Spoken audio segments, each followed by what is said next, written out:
what's up mga kasi dito naman tayo sa San Mateo. Ang gagawin natin. Kanina doon tayo sa kanila Sir Alex Ilagan sa Marikina. Dito naman tayo.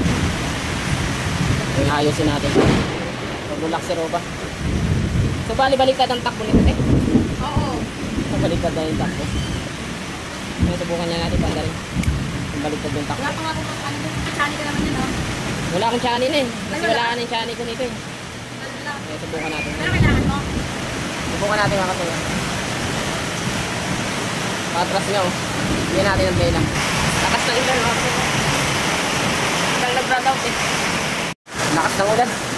Kaya mga katuwa, subukan natin. Kasi baliktad daw yung tangi. Papakita na natin kung baliktad talaga. Ayun oh, baliktad oh. So paano nga ba ayusin yan mga katuwa? So marami na rin tayong vlog niyan kung paano ayusin. Ito, ituturo ko sa inyo. So bago tayo mag-start mga kasuwer, make sure at kung bago ka lang dito sa channel ko, subscribe nyo na ako, Jan Rizawin Mechanic. Yun nga, nagtuturo tayo ng mga iba't ibang klase ng paggawa ng makina na pwede nyo matutunan, lalong-lalo na yung mga beginners dyan. So like and share nyo ito mga kasuwer, nang makarating sa kapwa natin mananahe dyan, may ganito silang magkaroon sila ng idea. Tara, start tayo. Dalawin yung YouTube channel natin, Jan Rizawin Mechanic. Yan, meron tayong vlog dyan, haba-haba. Ito, gagawin natin dyan.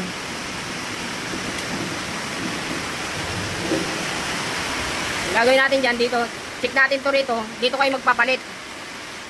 Pero pag sakaling yung motor nyo ay bago, tapos makikita nyo ito, may switch to rito eh. Tingnan natin kung may switch ha. Ito, meron nga ito. Meron tong switch oh. Ito makikita nyo yung switch nyan. Ayan oh. Ayan. Ililipat nyo lang yan. Mas madali ito kasi may switch. Kasi pag walang switch nyan, dito kayo mag-a-adjust yan. Babaklasin nyo to rito. Saka babalik na rin nyo rito. Kung sakaling tatlo lang yung wire, ang isi-set up nyo yan, ang gagalawin nyo, yun doon. Bubuksan nyo ito sa loob, yung sa motor. Babaguhin nyo yung kaya, yung sa capacitor banda, yun ang babaguhin nyo. Pero ito naman, dahil may switch, dito na lang yan. Ayan, may switch siya dito. Ayan. Madali na lang ito. Ito na lang gagawin nyo dyan. Pag pinatay nyo, kailangan walang power na papasok. Ayan, pandarin muna natin. Kailangan walang power, bago nyo i-switch.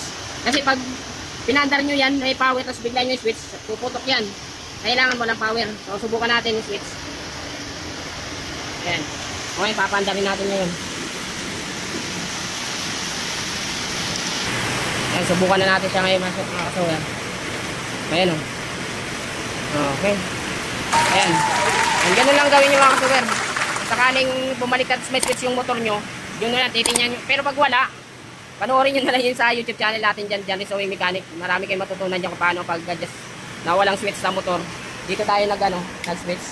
Yun nga, kung sakaling tatlo lang yung switch niya rito, ay yung wire. May negative positive tapos isang ground. Gagawin nyo yan, minsan makukuha yan sa pakadyot. Kung tawagin pakadyot na biglang ikot-ikotin mo tapos sabay on, yun makukuha nyo yun. So ito, dahil may switch naman yung motor bago, yun, napadali natin pag pangit ang tension niya pala. Ayusin mo na lang tension na to. Ay, ulitin ko mga kasuwer. Ilawan natin. Meron kasi mga motor na walang switch mga kasuwer, katulad ito. Ayan, meron siyang switch. Dito nyo na lang yan. I-switch nyo na rito. Baka nagalaw pag papunta nyo rito. Nagalaw to. Kaya nagbago yung rotation niya. Yun niya. Kasi pag mga China na katulad nito, karamihan talaga may switch yan dito. Dito ang switch yan. Yun niya. Kung sakaling walang switch dyan, ulit-ulitin ko. Dito na lang kaya dito nyo yan naanin. Yung sa taas, ilalagay yung sa likod, sa baba. Pag lima ang wire nun, pag lima. Pero pag dalawa at tatlong wire lang, iba na yun, makukuha nyo yung sa kadyot. Kadyot nyo na lang tawagin. Ikutin nyo nang ikutin yung motor, yung ito, sabay on. Kasi yun, kung saan yung rotation, doon yung ikutin. Sabay on. Yun, makukuha nyo yun doon. Pag tatlong wiring lang, negative, tsaka positive, tsaka ground. Kasi wala ditong switch nun. Gagawin nyo yun, pakadyot. Pag hindi na ko sa kadyot, bubuksan nyo to, yung wiring babaguhin nyo. Yun lang mga kasuwer. So ito, okay naman na siya. Babaguhin lang natin, ayusin na natin yung ito. Pangit na yung tension niya, maluwag. Yan, ayusin natin yun. So yun na siya mga kasuwer, naayos na natin yung tension niya. So yun lang, chinikray natin to, okay pa naman, nagpapapa naman yung oil dyan. Bagong bili kasi daw nila to eh, chikanhan. Okay naman, bakit naman yung langis. Ayan o. Oh, ayan. Okay. Parehas lang yan ang ganito. Okay. Ganyan. Ayan yun, diba? Ayan to, diba? Ganyan. Medyo masikip pa nga yan. Ano mas maganda? Ganyan paluwag ganito? Oo, okay na to. Kasi ganito yung telang gagamitin namin. Okay na yung Nakikita mo naman yan, makukuha mo na rin yung kalikutin. Naisipin mo nga, marunong ka na ng rotating hook ng single. Tagalan, mga kunting adjustment lang dyan, matututo ka na rin yan. Bago lang yun, 2 araw pa lang. Oo. Ay, kahit pa lang pala pinalitan. Oo? Oo. Tapos yung timing lang ako ng amote. Naayos ko siya. Oo. Tapos, nagka-problema naman sa karayom. Maluwag na pala yun. Sige, pasadaro ko din. Sa dapat. Hindi katulad sa single yan, nahihilahin mo na lang. Ayan, dyan may brake. Papasok mo lang siya dyan. Taas mo ang pot.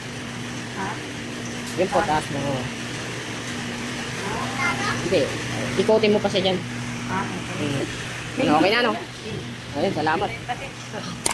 So, ayun mga kasuhan, nakita niyo paano natin iayos. Baliktad niya yung takbo. Tapos naayos natin yung tension niya. Ayun, salamat kayo, ma'am. Matuwala sa paggawa ng mga kanina. So, ayun, paano formal mga kasuhan? Marami kayong matutunan dyan. Hanggang dito na lang.